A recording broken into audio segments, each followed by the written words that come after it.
hear that. I usually close my windows whenever I record my intro so that the audio would come out as clean as possible, but it's too warm for that, so you just have to live with the background noises. Also, there's a slight chance that the camera is focused on the back of my chair instead of my face, so if that's the case, then sorry. Just happens, man. Hello, fellow procrastinators of the world. It's me.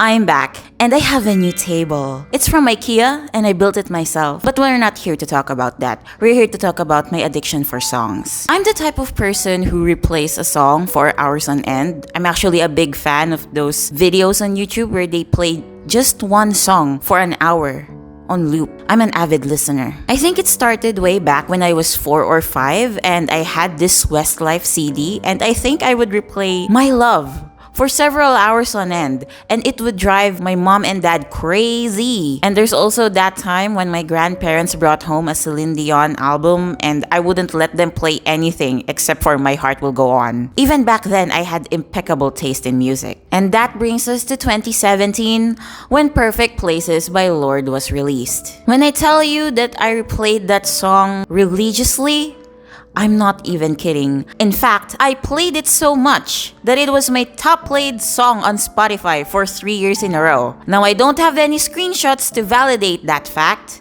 but you just have to believe me. I've always been obsessed with this part of the music video, and I have in fact drawn it in the past, but I thought, hey, I can paint better now. Might as well paint it traditionally instead. And so here we are. And just like my other painting videos, this one is bound to be chaotic. And it probably doesn't even look like Lorde in the end. But who cares? It's not like she's going to see this video anyway. Now if you'll excuse me, I'm going to do my plates now.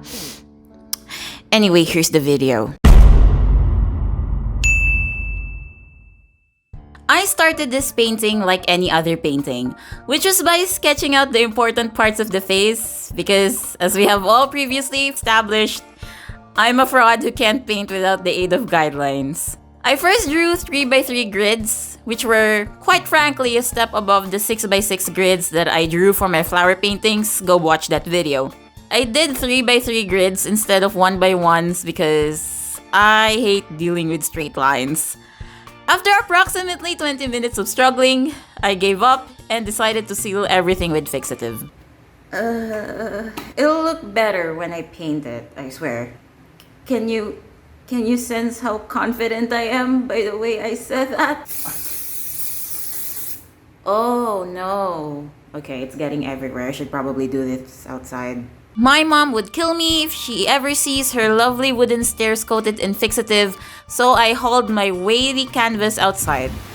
Alright, here we go. It looks so ugly from this angle.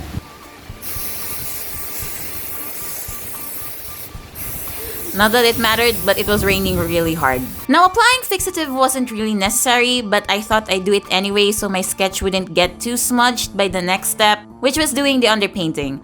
As always, I used a watered-down, slightly desaturated burnt sienna. This time, to not give myself too much grief lightening up the brightest parts of the painting, I left the bulb and some parts of her face mostly unpainted. The rest was covered in a darker hue. I suppose this portrait sort of counts as chiaroscuro, since there were big areas covered in really dark shadows. Who knows? I hope my art theory professors never find this video. The underpainting didn't actually look that great. In fact, it looked like a pile of hot garbage. Yes, I know it's ugly, Linda. I'm sorry. Afterwards, I just decided to cut my losses and proceeded to painting with the actual colors. Several years ago, I heard from a certain artist here on YouTube that when painting a portrait, especially with opaque mediums like oil or in my case acrylic, one should start with blocking out the shapes of the most complicated areas of the face, aka the eyes, the nose, and the lips. Lorde's nose was the most prominent part of this particular screen cap, so I started with that. And then I painted her one visible eye, and it looked really weird because her eyebrows weren't visible. Honestly, where are they? I still can't find them to this day. Plus, I had to restrain myself from adding eyelashes because I knew that they would just end up getting covered when I paint her cheeks later. I posted a work in progress photo of this painting on Facebook last month, and one of my friends asked me how I knew how much paint to mix exactly for each shade of color. Like, how I managed to not run out of the colors that I need. Well, you see, since I'm working with a medium that dries extra fast, I do run out of pre-mixed paint fairly quickly by the virtue of them just drying on my palette whenever I'm not looking. So I just remix my colors like every 3 minutes or so. And that's probably not how acrylic paint works. Maybe that's the reason why I still prefer watercolors over acrylics. Maybe I'm just doing everything wrong. I don't know. Anyway, after everything was very loosely blocked out, I painted her cheeks and neck just to quickly establish where the biggest shadows would go. Somewhere along the line, I got distracted on my phone. I think I was calling my mom. Anyway, I quickly blocked out the colors of her hand and let it be known that this is the one painting that I painted in my entire life where I had an easier time painting the hand than the face. As you can see, I was making great progress with this painting. Like, one day in and I already painted this much. I mean, it's all very loose, but still. That's because I had to apply for internships in late July, so I figured I'd try to make as much progress as I could while there's still time for me to do so. Day 1 update. So I pretty much finished laying down most of the important colors of the piece, but it's still very sheer. Like, if you look at this, you can still see the grid lines that I put underneath. But they will be covered soon. I just need to render the details properly, and hopefully this piece will turn out alright. It doesn't look that bad, which is great. I hope I didn't just jinx myself. Unfortunately, I wasn't able to keep up my momentum, so the entire thing took a month to finish when I could have possibly finished it in like maybe 2 weeks. But hey, maybe that's a good thing. Like, it's never a good idea to cram a painting after all. Procrastinating helped me see my mistakes better, and I could correct them more accurately. I thought to myself, if I could just get her nose and lips right, everything would turn out okay. Now, I'm in the visual communication department in art school and not studio arts, so I wasn't as thoroughly trained in doing facial feature studies as much as a student in studio arts, who would of course have many courses dedicated to traditional drawing. So you can bet your butt that I had a hard time. At this point, my sketches were mostly gone, so I just used my God-given eyes to guess where each splotch of paint ought to go. Like, I just look at the reference photo really closely and hope that I'm recreating it faithfully on the canvas. And I had the absolute audacity to believe that everything would work out just fine. Whether I was successful or not, you be the judge of that. Now, I'm actually really bad at drawing teeth, but Lorde needed chompers to chew her beloved onion rings with. So I closed my eyes, figuratively of course, because I kind of needed to be able to see to paint, and just went for it. It went sort of okay, and thankfully not too uncanny valley-esque. Oh, my notification suddenly came in when I'm about to record. Oh wow. So if it's not too obvious from how sweaty and oily my face is, I just came home from school. University, same thing. I'm in a bit of a pickle right now. You see, this painting right here, it's very dependent on cadmium red light.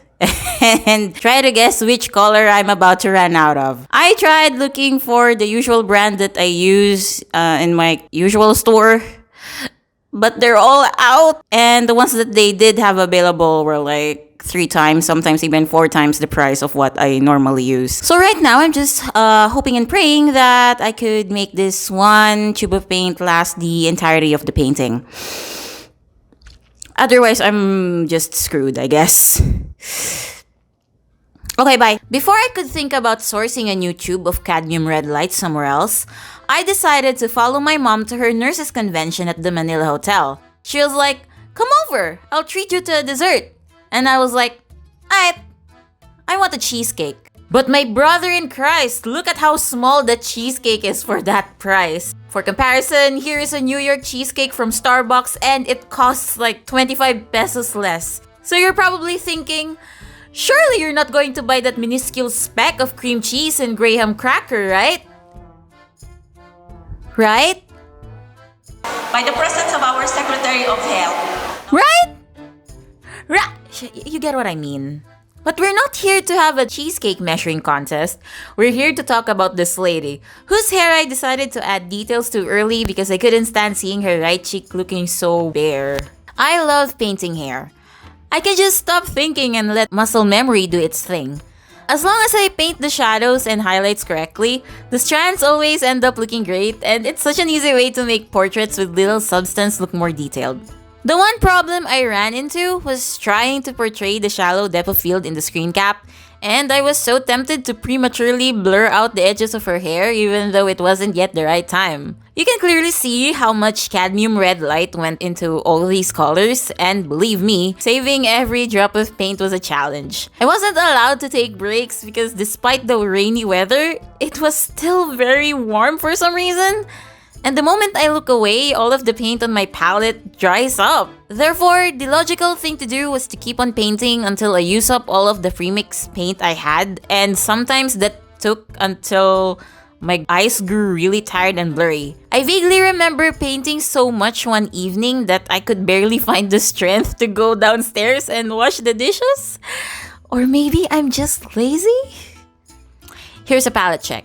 As of recording this video, I'm still soaking the acrylic palette in water right now in an attempt to scrape off the dried acrylic paint so I can use it again. I'll write in the description of this video if I ever manage to do it successfully. Oh yeah, I started painting this in early July, so here is your obligatory Genshin Impact intermission. Okay, hi, I am back. Welcome back. Time to kill Raiden like 4 more times. Oh my god. Oh, number 1. I hate this game. How many times? How many Raidens does it take? How many Shanlings does it take? C4 Raiden just to die. You know, maybe Kaya was onto something when he said dodge this. I know, Raiden, don't attack that guy! No! Max. Wait for Kokomi.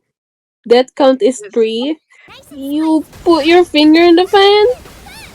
Sing, sing, sing, sing! Sing, sing, sing! Maybe the technique is to not use pyro.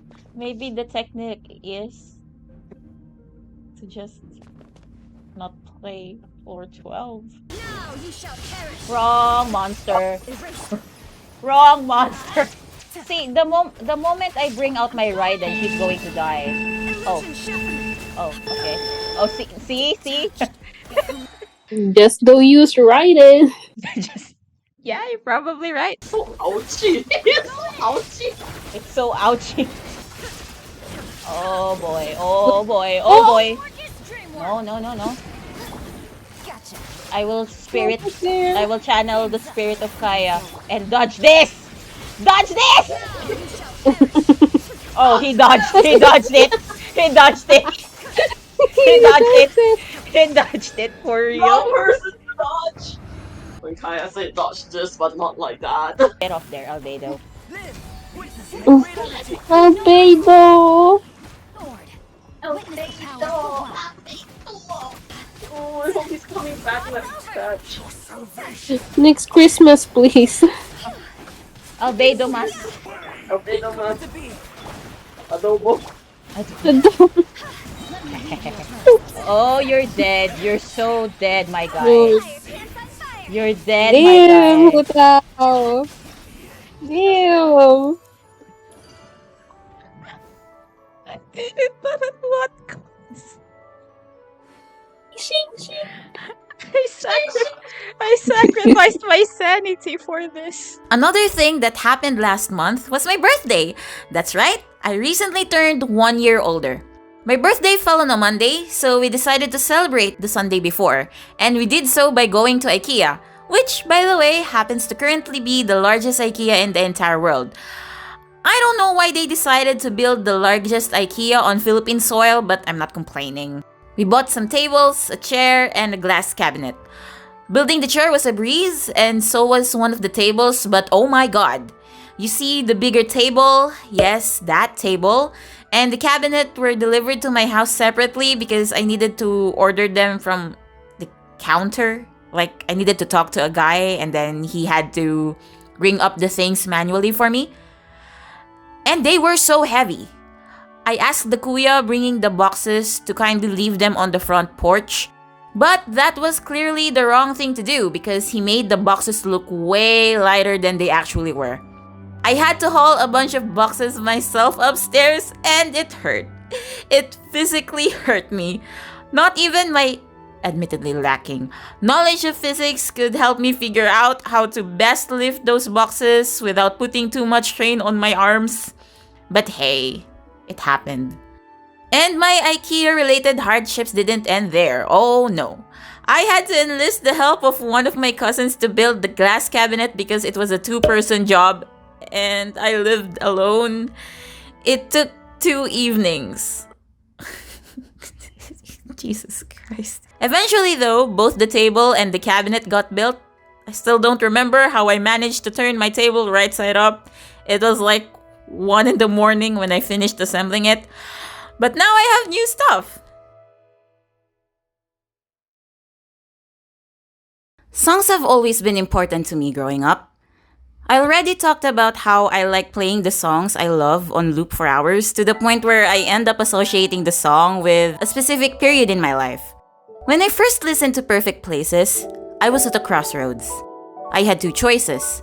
I could either stomach the pain and try as much as I could to finish a degree program I had fallen out of love with, or I could do the riskier and quite frankly more stupid thing, which was to focus on my art, try to build a career out of it, and just attempt to be a better artist overall.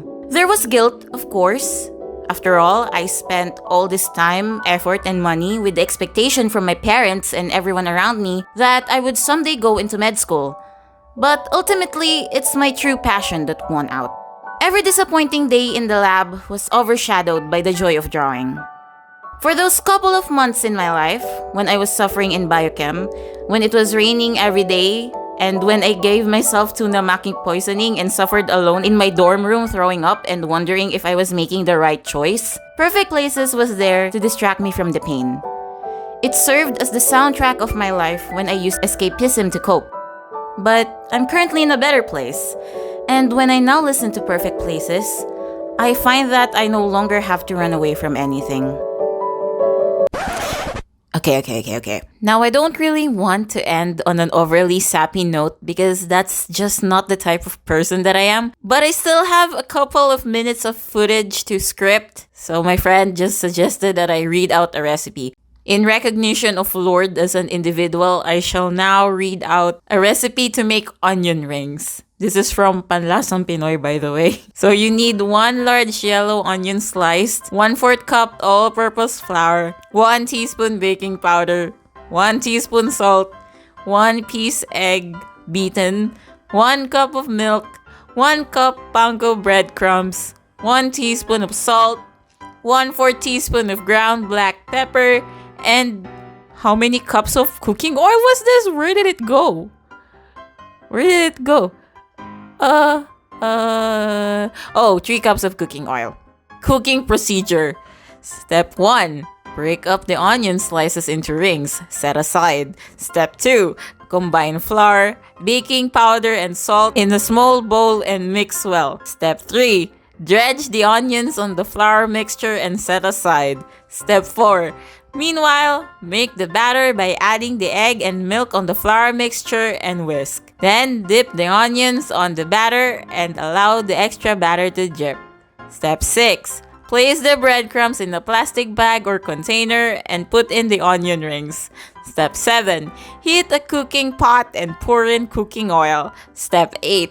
When the oil is hot, deep fry the onion until the color turns golden brown, usually 2 minutes or so. Step 9. Remove the onion rings from the cooking pot and place in a plate lined with paper towels to absorb the excess oil. Steps 10 and 11. Transfer to a serving plate and serve, share and enjoy. And that's how you make onion rings. can't believe I actually read all that. As for the painting, it looks like this. It's not perfect, but it's mine.